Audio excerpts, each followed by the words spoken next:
Capstone 5, Sea level rise in Central and South America.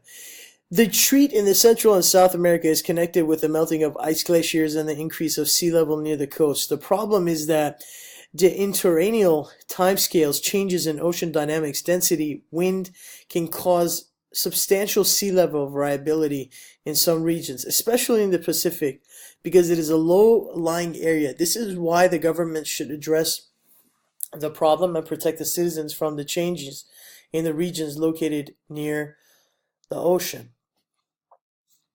The forecasts state that further melting is expected due to the increase of annual temperature on the entire planet. Besides, the extraction of fossil fuel and groundwater in the Gulf region can also raise the probability of earthquakes, tectonic plates movement, and eon sequality, the change of heights in the ocean. Accordingly, the threat is that natural modifications may cause disasters that will affect society.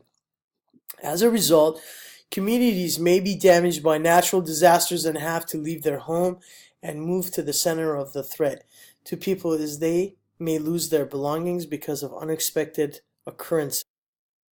To conclude, no prevention of global warming is possible because glaciers cannot renew without the decrease of temperature.